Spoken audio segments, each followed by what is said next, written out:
I had more fun with this film than I was expecting to. When I saw the trailer, I thought it was going to be your average spy action film, but it does have a little bit more than that. But is it enough for you to spend 2 hours of your time? Let's talk about it. Cole falls head over heels for an enigmatic Sadie, but then makes the shocking discovery that she's a secret agent. But can they decide on a second date? Cole and Sadie are swept up on an adventure. So Chris Evans and Anna de Armas play Cole Turner and Sadie Rhodes, and they're a fairly big name, so you'll recognize them and you'll be like, hey, what's his name from so many films. First and foremost, I found it very difficult not to see Chris Evans as Chris Evans or Captain America throughout.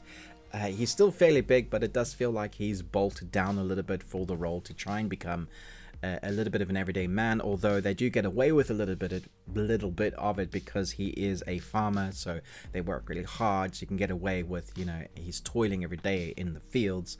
That kind of thing is established, so you can believe it. There is a lot of disbelievability that you're going to have to put aside for this film, because there are moments where our character, Chris Evans Cole, is suddenly like Captain America again, and you're like, just hang on there a minute, what is happening here? But when it comes to spy action films, we've had these before, like Mr. and Mrs. Smith. I added peas. Ah, peas. Although they were both spies. Night and Day is probably a better comparison, and I would say that Night and Day is better. Hi, June.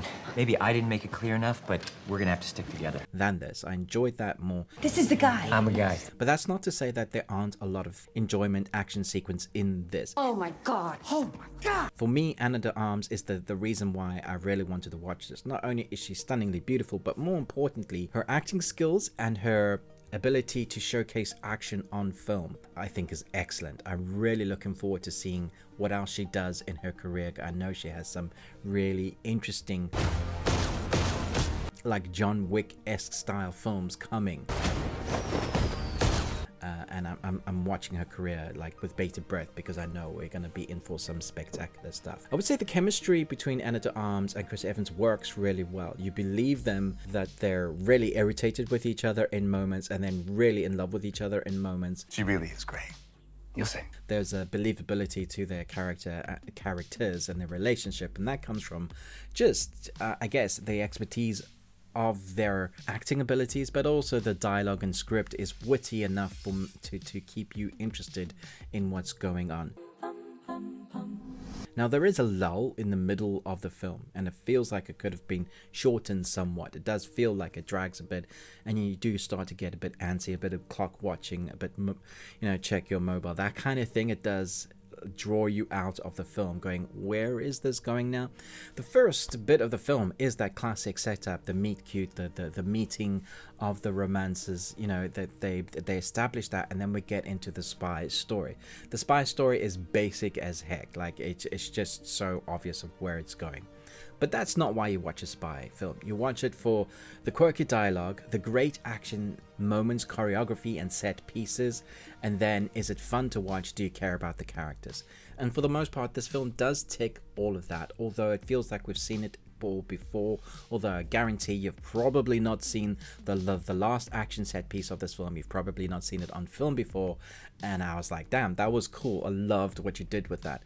So there are moments in this that I just thought were excellent. And then there are the cameos, which I won't mention as to who they are, because you'll laugh your head off when you see them. Now, some people are going to be irritated with them. I thought they were excellent.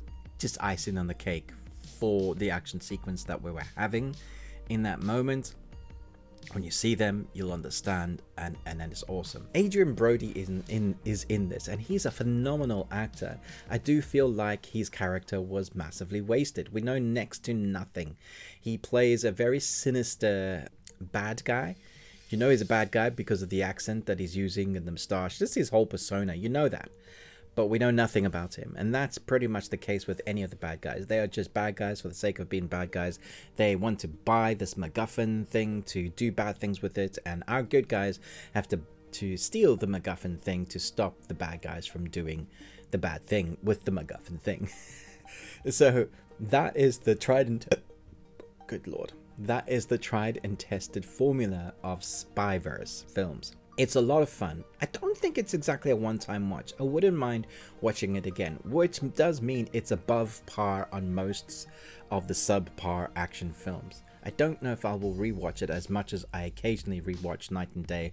I've seen Night and Day probably 5-6 times. I enjoy that because it's fun, it's quirky, the romance and the atmosphere is there. I think it's here, but it's different. It's not quite as polished as I want it to be. That's just my personal opinion. Maybe you loved it and you thought, what the hell are you talking about, Ruben? This was excellent. I think this was good. So I'm gonna give it 3.5 Nicolas Cages out of 5. And you got one. Congratulations. Let me know your thoughts and feelings down with this. Did you enjoy the action, choreographed set pieces? Did you enjoy the romance, bickering type of relationship? Did you find it believable, the action pieces that Chris Evans' character Cole was doing in amongst like the top spies? I loved how believable Anna de Armas was. I think she absolutely sells the action for sure. Thanks so much for watching, but most of all, until next time, remember, live long and Tuesday.